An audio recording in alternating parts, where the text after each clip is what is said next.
The salt spray that strikes your face as you're dragged across wet sand is the last familiar feeling you will ever know. Your village is burning behind you. The voices around you speak a language you cannot understand. Their laughter is sharp, careless, indifferent. Your hands are bound with coarse rope, and in front of you waits a long, narrow ship with a carved wooden prow. Your life has just been erased. This was the Viking Age, a period often remembered for daring explorers, skilled shipbuilders, and legendary warriors. Popular culture celebrates their courage and independence, their sagas and voyages across unknown seas. But beneath this heroic image lies a far darker reality.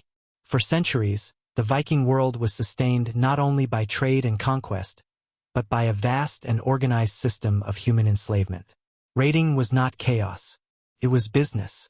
Longships were expensive investments, requiring timber, iron, sailcloth, food, and manpower.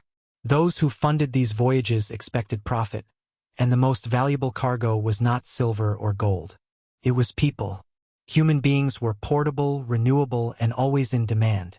The design of Viking ships made this system brutally efficient. Their shallow draft allowed them to sail up rivers, striking deep inland where communities felt safe. Villages far from the coast could wake to find escape cut off, longships already waiting at the riverbank. These raids targeted what historians call soft targets: monasteries, isolated settlements, and undefended communities where resistance was minimal and captives plentiful.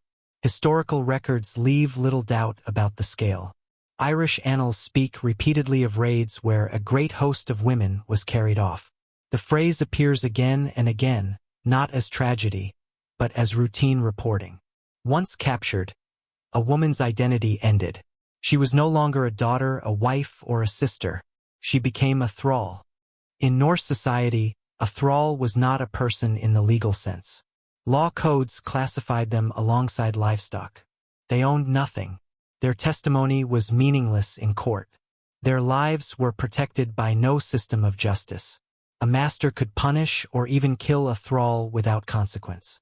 Children born to enslaved women inherited the same status, ensuring the system sustained itself across generations. The journey into captivity was often lethal. Captives were packed into open longships for voyages that could last weeks. They endured cold seas, hunger, disease, and terror. Many did not survive.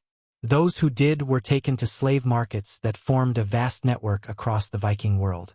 Dublin became one of the largest slave markets in Western Europe, funneling captives from Ireland and Britain.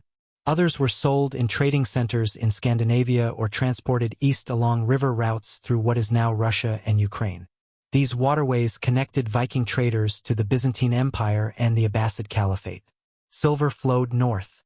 Human lives flowed south. The physical evidence remains overwhelming. Tens of thousands of Islamic silver coins have been found in Scandinavia, especially in Sweden. They are silent proof of a massive international trade, and the Vikings' primary export was human beings. The market's degradation was complete. Arab diplomat Ahmad ibn Fadlan recorded what he witnessed along the Volga River. Captives were displayed publicly, treated as merchandise, their humanity denied entirely. These accounts are not exaggerations. They align with archaeology, law codes, and Norse literature. For most enslaved women, daily life meant relentless labor.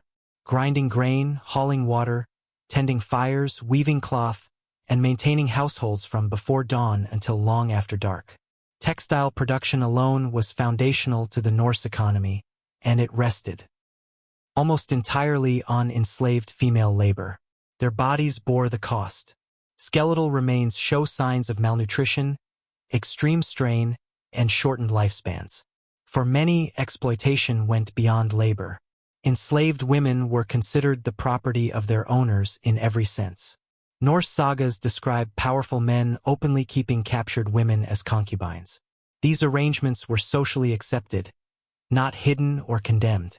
Children born from these unions faced uncertain futures, dependent entirely on whether their father chose to recognize them or leave them enslaved. Modern genetics confirms what history implies. In Iceland, one of the best documented Viking settlements, Most male ancestry is Norse, while the majority of female ancestry traces back to Ireland and Scotland. These women were not settlers by choice. They were brought across the sea in chains, and their DNA remains as living evidence of forced migration. A small number of high-status women faced a different fate. Noble women might be held for ransom, used as bargaining tools in political negotiations. Their lives depended on payments of silver, land, or allegiance. Even this alternative offered no safety, only uncertainty under the control of those who had destroyed their homes.